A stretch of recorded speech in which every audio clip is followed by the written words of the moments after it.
I'm back again. Our phone storage got low and cut us off there.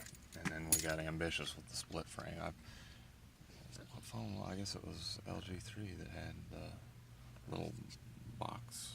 It was kind of neat.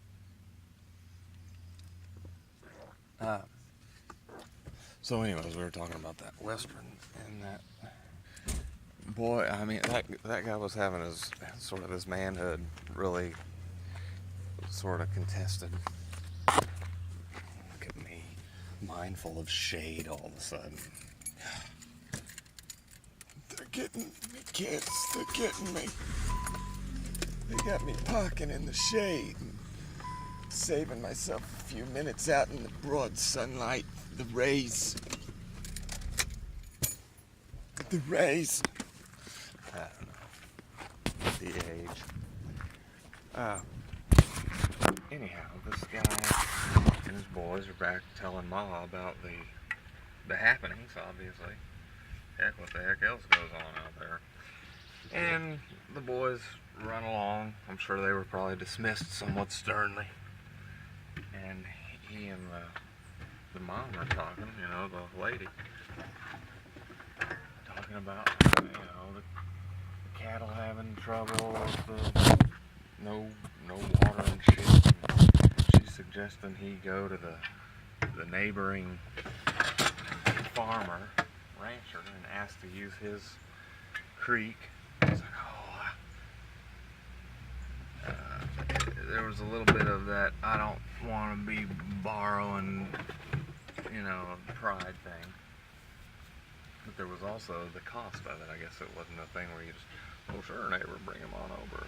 You'd have to pay him $200 or something. And then she was talking about going into town to borrow the money, and I just, for whatever reason, that kind of clicked with me. I thought, man, there you are, supposedly delving out into, untapped sort of wilderness.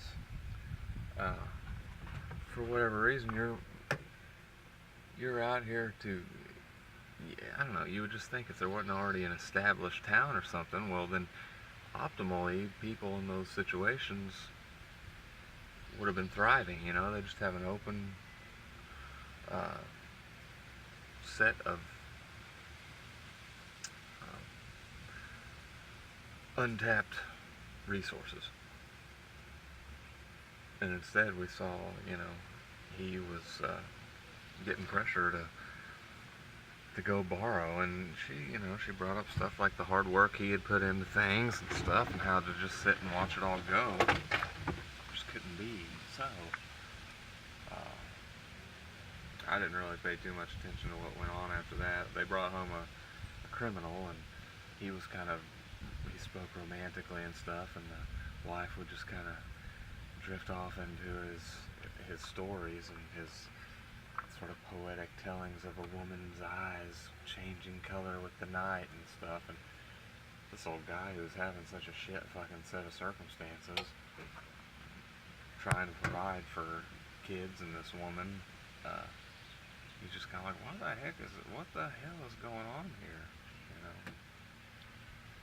Kind of speaks a little bit, well, that just speaks to the male provider problem,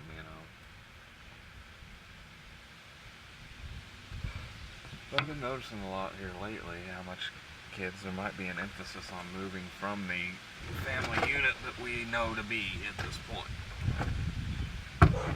And I think in terms of function of a community, it can't really change too much, but in sort of that underlying place, I get the sense there's sort of a running, at least approach to community in a less biologically related set of circumstances. I don't know. On this job, I hear lots of different, I hear some themes. Initially, our theme was the mower broke 2 or 3 weeks ago, and it's starting to get out of hand out there. Can you come put us through? Anybody that works on mowers? Of course, Mine's over in the shop. I haven't heard back from him yet, but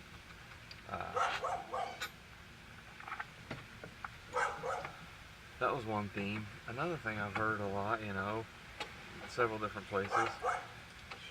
It's a thing where so-and-so borrowed the mower, a grandkid or something, or the kids were going to help out, but they're nowhere to be found.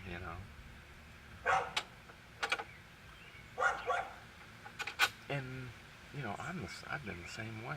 I remember back whenever I was growing up, my dad, he was always working on some project, or, like I said, he raised animals and stuff, and I just had this lacking desire